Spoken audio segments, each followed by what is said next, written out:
Queridos, a paz do Senhor Jesus, aqui é o seu irmão em Cristo, Jesse Paz. Eu quero passar aqui rápido para deixar uma palavra de Deus aos nossos corações nesta oportunidade, que se encontra aqui no livro de 1 Samuel, no capítulo 7, e o versículo 12, que nos diz assim a palavra do Senhor. Então tomou Samuel uma pedra e a pôs entre Mispa e Sem, chamou seu nome Ebenezer e disse: até aqui nos ajudou o Senhor. Queridos, nós estamos de posse de uma passagem muito conhecida de nós, que narra um episódio na vida do profeta Samuel, que teve um tríplice ministério: sacerdote, juiz e profeta. Se retornarmos ao capítulo 4, neste período da vida de Samuel, quando ele era ainda jovem, no capítulo 4, nós entenderemos algumas verdades que ocorreu neste período do profeta Samuel, onde ele se encontrava na casa do sacerdote Eli, por volta de 9 a 10 anos de idade. A nação de Israel resolveu ir para o campo de batalha, sem a direção de Deus, confiando tão somente na força do seu braço e em sua capacidade.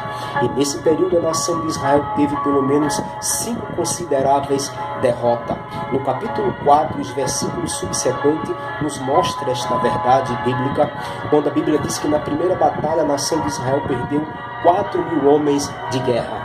Na segunda derrota, a nação de Israel consultou ao Senhor, não obteve resposta e resolveu consultar os anciões de Israel. E eles resolveram trazer a arca da aliança de Siló como amuleto para ir ao campo de batalha. E na segunda batalha, a nação de Israel perdeu 30.000 homens de guerra de pé. E esta foi a segunda derrota da nação de Israel. A terceira derrota é que morre os 2 filhos de Eli, Ofni e Finéias. A arca é capturada. E esta foi a terceira derrota da nação de Israel. E a quarta derrota da nação de Israel é que quando ele ouve a notícia que morrem os seus 2 filhos e a arca foi capturada, ele já velho, com 98 anos de idade, perdendo já a visão, sentado em uma cadeira, quando ele ouve a notícia, ele cai para trás e quebra o seu pescoço e morre. E esta foi a quarta derrota da nação de Israel. A quinta derrota é que a nora de Eli estava grávida, e quando ela ouve a notícia que morre o seu cunhado, que morre o seu esposo, que morre o seu sogro e que a arca de Deus foi capturada, ela, estando grávida, gestante, entra em trabalho de parto e dá luz a um garoto. E ela coloca o nome daquele garoto Icabor, dizendo: foi-se a glória de Israel. E esta foi a quinta derrota da nação de Israel. Neste período, quem estava imperando era a geração do Icabor, a geração daqueles que haviam perdido a glória de Deus. Só que diante destas tragédias e circunstâncias, a Bíblia vai nos dizer que o profeta Samuel, ele crescia diante de Deus e diante dos homens. E nesta ocasião, a Bíblia também nos informa que a palavra do Senhor era muito rara e não havia manifestação da parte de Deus e nem da sua palavra.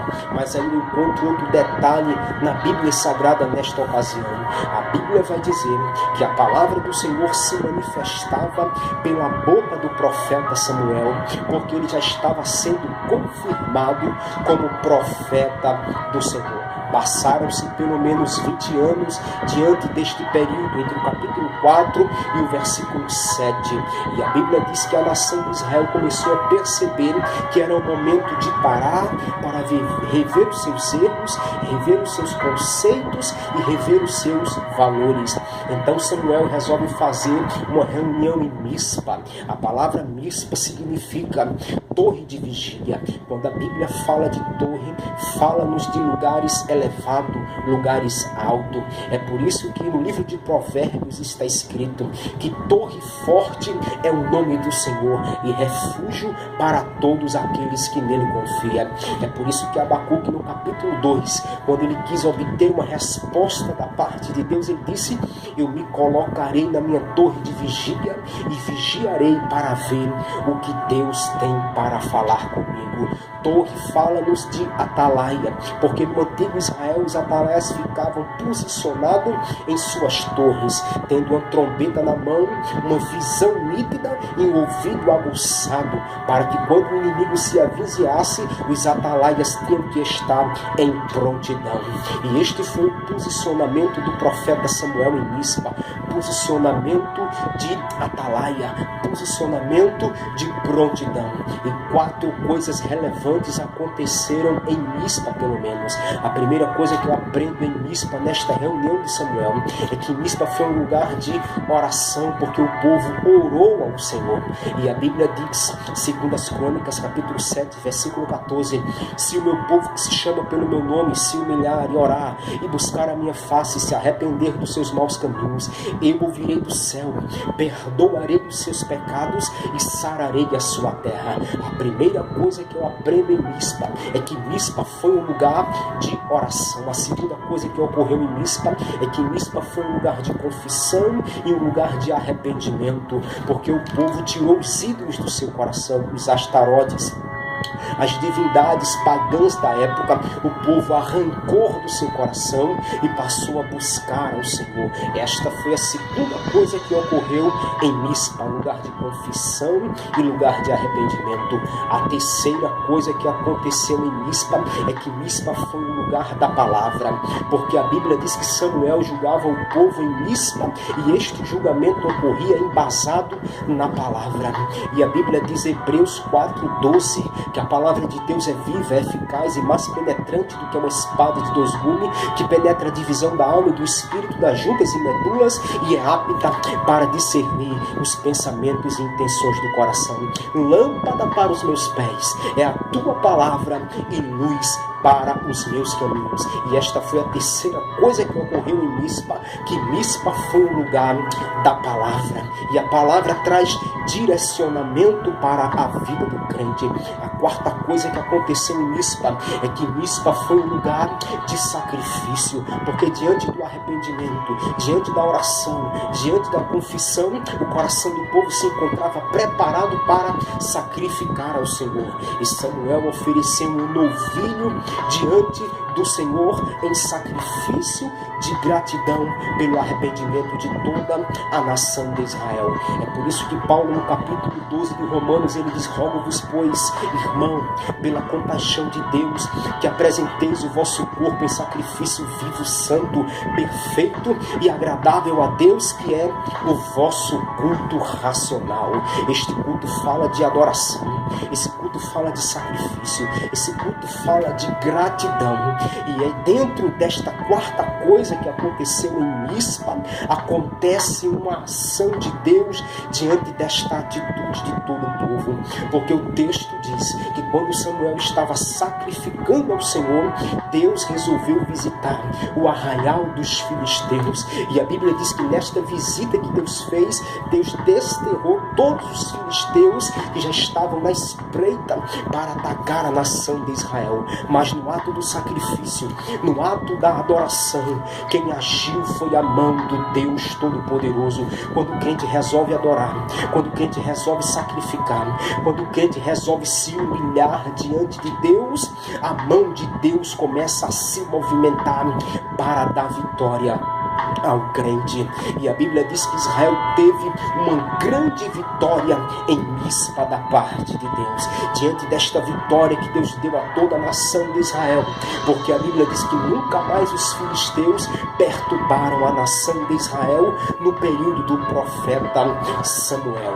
Diante desta atitude de Deus pelejando em prol do seu povo, Samuel ele pega uma pedra entre Mispa e Sem, estas duas localizações nações, e unge com óleo, e nomeia aquela pedra, dizendo: até aqui nos ajudou o Senhor, porque o nome daquela pedra era Ebenezer, a pedra de ajuda. Quando eu vejo Samuel oferecendo aquela pedra em gratidão, em sacrifício, erguendo, erigindo como memorial, ungindo com óleo e nomeando ela com este nome de Ebenezer, eu aprendo 3 coisas importantíssimas com aquele ato profético de Samuel.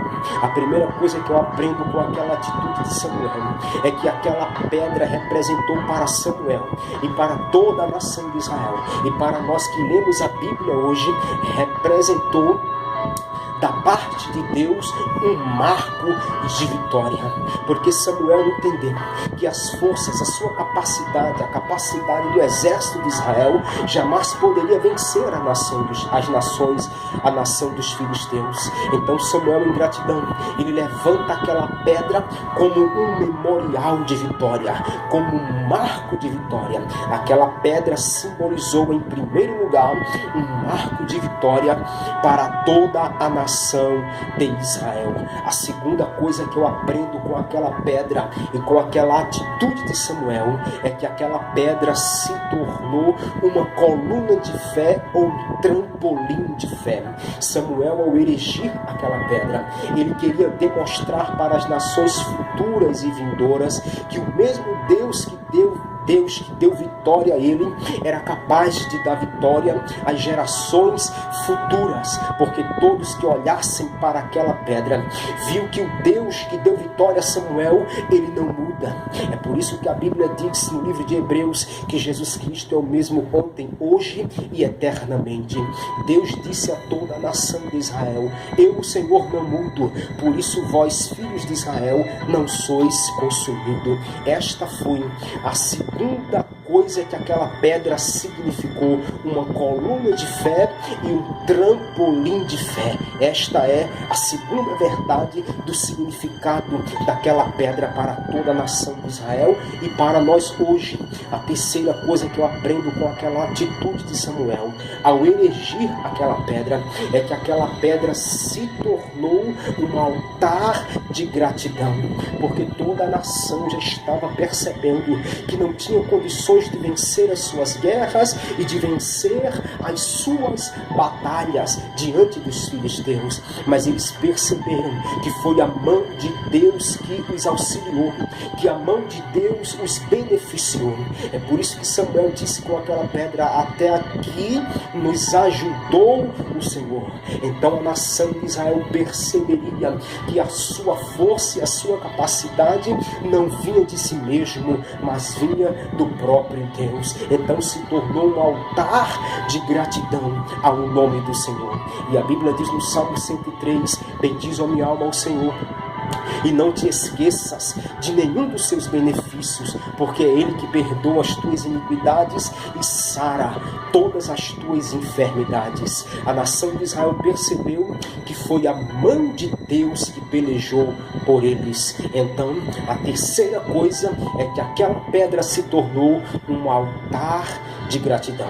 Que nós, nesta oportunidade, possamos aprender com as lições que Samuel nos transmitiu através daquela atitude, e que aquela pedra ainda fale hoje aos nossos corações como um marco de vitória, como uma coluna de fé e como um altar de gratidão, porque o nosso Deus, Ele não muda, Ele ainda está disposto a nos garantir a sua vitória pelo seu nome. Creia. Quando você não tiver mais condições de agir e de reagir, você perceberá que Deus lhe transportará para o outro lado, para lhe conduzir a um tempo de vitória, e você dirá: até aqui me ajudou o Senhor dos Exércitos. Que Deus abençoe a tua vida poderosamente, no nome do Senhor Jesus.